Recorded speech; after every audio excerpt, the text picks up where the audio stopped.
अगर आप stock market में नए हैं या स्टॉक मार्केट बिगनर है तो आपने कहीं ना कहीं पेनी स्टॉक के बारे में जरूर सुना होगा। आज की वीडियो में हम जानेंगे कि पेनी स्टॉक्स किसे कहते हैं, पेनी स्टॉक्स कितने रिस्की होते हैं, पेनी स्टॉक्स में इन्वेस्टमेंट करना सही है या गलत, क्या सभी कंपनी के स्टॉक्स पहले पेनी स्टॉक्स ही होते हैं। सो दोस्तों, आज की इस वीडियो में हम पेनी स्टॉक्स से जुड़े इन सारे सवालों के जवाब ढूंढने की कोशिश करेंगे। नमस्कार दोस्तों and welcome back to our channel trade point. Penny stocks, जिसे कुछ लोग भंगार स्टॉक्स भी कहते हैं। पेनी स्टॉक यूजुअली उन कंपनी के स्टॉक्स को कहा जाता है जिन कंपनीज का मार्केट कैपिटलाइजेशन बहुत कम होता है और उनके स्टॉक्स की प्राइस भी बहुत कम होती है। जनरली जिन स्टॉक्स की प्राइस 20-25 रुपए से कम होती है उन स्टॉक्स को पेनी स्टॉक्स कहा जाता है। पेनी स्टॉक्स की कोई डेफिनेशन नहीं होती है। जो लोग स्टॉक मार्केट में बिगनर होते हैं उनके माइंड में एक मिथ होता है। वो लोग ये सोचते हैं कि अगर मेरे पास 10,000 रुपये है और अगर मैं कोई 500 रुपये प्राइस का स्टॉक बाय करता हूँ तो मुझे सिर्फ 20 स्टॉक ही मिलेंगे, और अगर मैं कोई 5 या 10 रुपये की प्राइस वाला पेनी स्टॉक बाय करता हूँ तो मुझे 1000 से 2000 स्टॉक मिल जाएंगे, यानी नंबर ऑफ स्टॉक्स ज़्यादा मिलेंगे। और अगर 5 रुपये का स्टॉक 8 या 10 रुपये का हो गया तो मैं जल्द ही अच्छा प्रॉफिट कमा लूंगा। लेकिन यह सोच बिल्कुल गलत है। अधिकतर पेनी स्टॉक्स की कंपनीज के फंडामेंटल्स ठीक नहीं होते हैं। या तो उन कंपनीज पर बहुत ज़्यादा लोन होता है या फिर वो बैंकरप्ट होने वाली होती है। हाँ, पर यहाँ हम ये नहीं कह रहे हैं कि सभी पेनी स्टॉक खराब होते हैं या ज़्यादा प्राइस वाले स्टॉक्स ही अच्छे होते हैं। कोई कंपनी अच्छी है या नहीं, ये जानने के लिए आपको कंपनी का फंडामेंटल एनालिसिस करना होगा। अगर आप सिर्फ शेयर की प्राइस को देखकर ही उसे बाय कर रहे हैं तो ये बिल्कुल गलत है। अगर आपको नहीं पता है कि फंडामेंटल एनालिसिस क्या होता है और किसी भी कंपनी का फंडामेंटल एनालिसिस कैसे किया जाता है, तो आप यहाँ आई बटन पर दी गई वीडियो को देखकर पता लगा सकते हैं।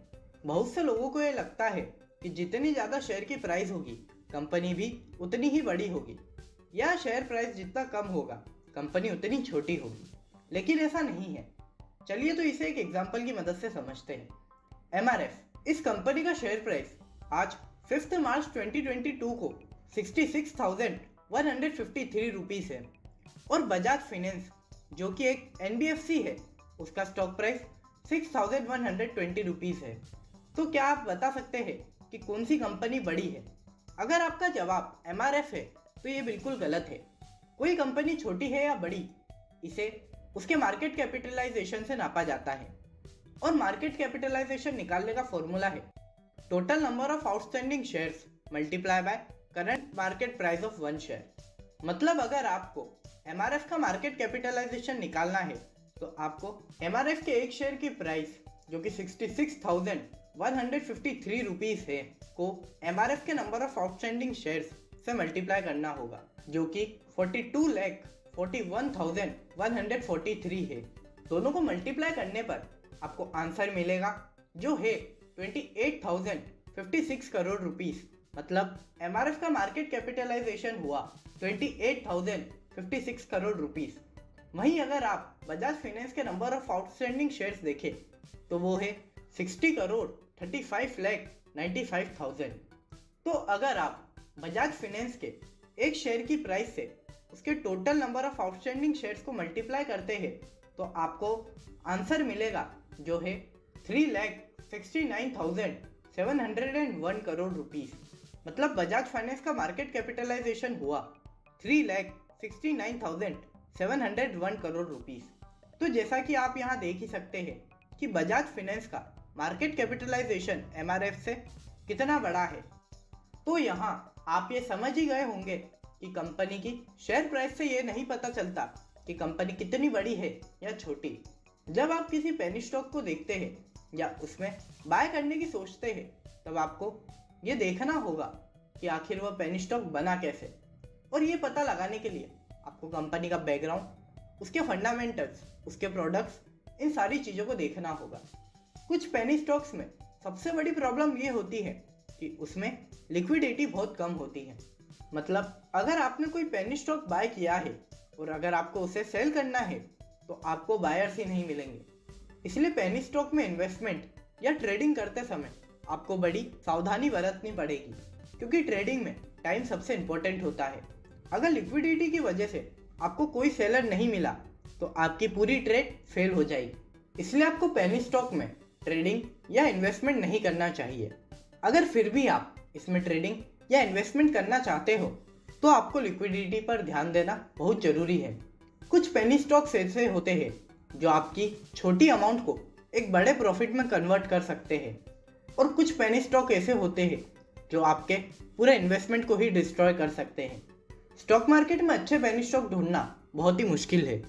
पेनी स्टॉक में एक और बड़ी प्रॉब्लम ये भी है कि पेनी स्टॉक वाली कंपनीज बहुत ही छोटी होती है, इसलिए उनकी कोई भी डिटेल्स या इन्फॉर्मेशन मार्केट में इजीली अवेलेबल नहीं हो पाती, इसलिए उनका एनालिसिस करना बहुत मुश्किल होता है।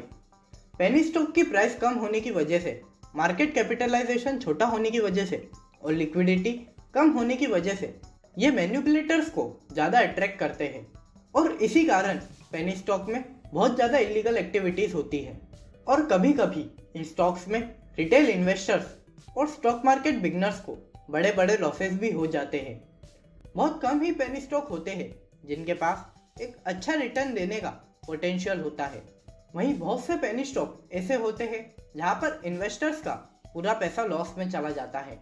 इसलिए आपको पेनी स्टॉक में इन्वेस्ट नहीं करना चाहिए, या अगर इन्वेस्टमेंट करनी भी है तो आपके पास में स्टॉक मार्केट का अच्छा नॉलेज होना चाहिए, या आपके पास एक अच्छा एक्सपीरियंस होना चाहिए। और हमारे हिसाब से तो आपको पेनी स्टॉक में इन्वेस्टमेंट करनी ही नहीं चाहिए। और अगर फिर भी आपको लगता है कि कोई पेनी स्टॉक आपको अच्छे रिटर्न दे सकता है तो आपको उस स्टॉक में इतना ही पैसा इन्वेस्ट करना चाहिए जितना पैसा अगर डूब भी जाए तो आपको कोई फ़र्क ना पड़े। एक और सबसे ज़्यादा ध्यान रखने वाली बात यह है कि कुछ लोगों को लगता है कि हर कंपनी कभी ना कभी पेनी स्टॉक ही थी। तो हम आपको बता दें कि ये एक मिथ है, ऐसा बिल्कुल नहीं होता है। कंपनी की शेयर प्राइस उसके आईपीओ प्राइस बैंड और उसके परफॉर्मेंस पर डिपेंड होती है। ऐसी ही स्टॉक मार्केट से रिलेटेड और नॉलेजेबल वीडियोस देखने के लिए हमारे चैनल ट्रेड पॉइंट को सब्सक्राइब करना ना भूलें। और अगर आपको ये वीडियो पसंद आई तो इस वीडियो को अपने फ्रेंड्स के साथ में शेयर करें और अपने लाइक और कमेंट के साथ हमारा सपोर्ट करें। हम जल्दी ही मिलेंगे अगली वीडियो में। Thank you for watching. Have a good day.